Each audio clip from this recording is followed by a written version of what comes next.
गंगा जी के दो किनारे हैं और उसको हम एक ब्रिज से क्रॉस करते हैं, ये ब्रिज जोड़ता है।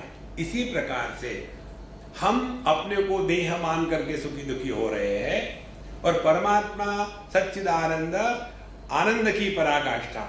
तो ये दो जीवन की धारा के दो तट है। यहां से वहां जाने के लिए ब्रिज क्या है? ब्रिज यही है, पहले अपने आप को देह से भिन्न देही के रूप में स्वीकार करे। पहली बात ये ब्रिज है। यदि इसको स्वीकार नहीं करेंगे, आप कुछ भी करो। कुरुते गंगा सागर गमनम व्रत परिपालनम अथवा दानम ज्ञान विहीन सर्वमतेन भजति न मुक्तिम जन्म शतेन। कुछ भी आप दान धर्म करो, मंदिरों के चक्कर काटो और गरीबों की सेवा करो, उससे कुछ नहीं होने वाला। पहला सिद्धांत ये, जब तक हम स्वयं को देही के रूप में स्वीकार नहीं करते, तब तक के अगली स्टेप संभव नहीं है। इसीलिए इसको कहते हैं यह ब्रिज है, यह सेतु है। ई जाना नाम, जो इस जगत में रह करके पाप पुण्य से, धर्म अधर्म से, अच्छे बुरे लोगों में जाना चाहते हैं, उनके लिए भी ये आवश्यक है कि यह देही देह से अन्य है और इस देही को ये कर्मकांडी योगी इत्यादि कहते हैं, यह जीव है। लेकिन जो ज्ञान का मार्ग है, जो वेदांत का मार्ग है, वहां एक स्टेप और आगे जाते हैं। जिसको आप जीव कहते हो, ये जीव कौन है? Find out. देखो, दर्पण में जो प्रतिबिंब है, उस प्रतिबिंब का हमको यदि वर्णन करना हो तो क्या केवल हम प्रतिबिंब को ही कहेंगे? प्रतिबिंब के होने में तीन वस्तुओं की आवश्यकता है। एक तो बिंब, अपना चेहरा, दूसरा दर्पण और तीसरा दर्पण के सामने अपना चेहरा। ये तीन बातें होगी तब जाकर के दर्पण में प्रतिबिंब पड़ता है। अब ये तीनों में स्वतंत्र कौन है?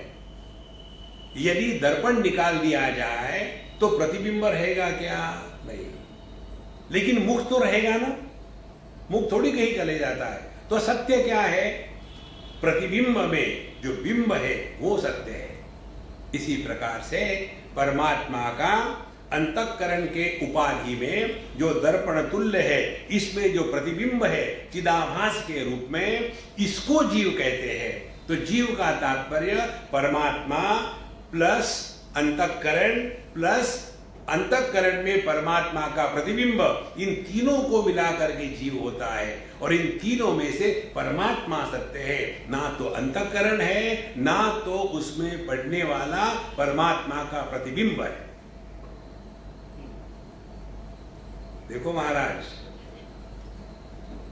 अन्यथा कल्पना में करते हैं, स्वामी जी मरने के बाद क्या होगा? मरो तो सही पहले, हम वेट कर रहे हैं मरने के बाद क्या होगा।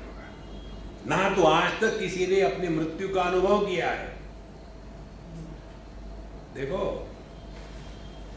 एक बार हम उखी मठ में थे, केदारनाथ के नीचे हमारा कैंप था, वहां बड़ा आनंद आया। और पूर्णिमा की रात्रि थी। हम सत्संग होने के बाद एक गिलास में अपनी चाय ले ली और हम निकले घूमने के लिए। बड़ा शांत प्रसन्न वातावरण। और जब जा रहे थे तो पूर्णिमा की रात्रि होने के कारण हमारे गिलास में चंद्रमा का प्रतिबिंब पड़ा और हमको बड़ा मजा आ रहा था। हमने कहा देखो भाई, अब हम प्रतिबिंब को पी रहे हैं। अरे गया नहीं प्रतिबिंब, अभी यहाँ पड़ा हुआ है, कितना डीप है ये प्रतिबिंब। हम ऐसी बातें कर रहे हमारे दोस्तों के साथ और ऐसी बात करते करते जा रहे हैं और कहीं हमारा पैर टकरा गया और जो गिलास था नीचे गिर गया, चाय खत्म हो गई, गिलास टूट गया। बोले स्वामी जी दूसरा ले आए। बोले मुझे उसकी मतलब नहीं चाय की, मेरा प्रतिबिंब कहां गया वो ले आओ। मुझे बताओ ये प्रतिबिंब कहां गया? इसी प्रकार से जब अंतःकरण, चित्त माने माइंड, चित्तम चित्त विजानीयात् तकार रहितम यदा तकारो विषयाध्यासः जपा रागो यथा मणो। चित्त को असल में चित्त ही है।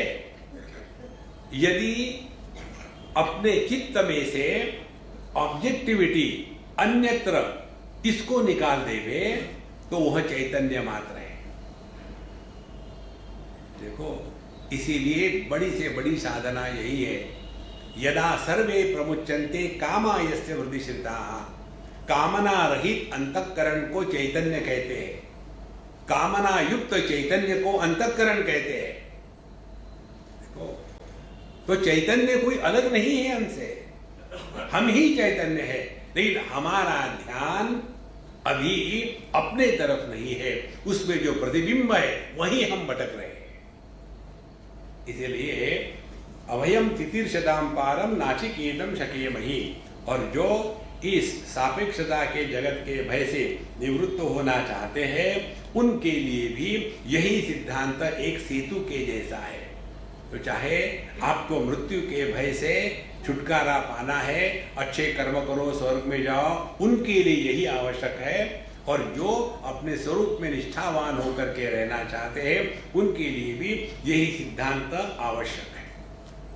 तो पहली बात क्या हो गई, देहात्म भाव से निवृत्त होकर के पहले स्वयं को देही के रूप में स्वीकार करना है। यही बात है महाराज। आदमी बनकर के जियो तो दुखी नहीं होंगे, भाई और पिता पुत्र और ससुर और सन इन लॉ, दुख के सिवा कुछ नहीं।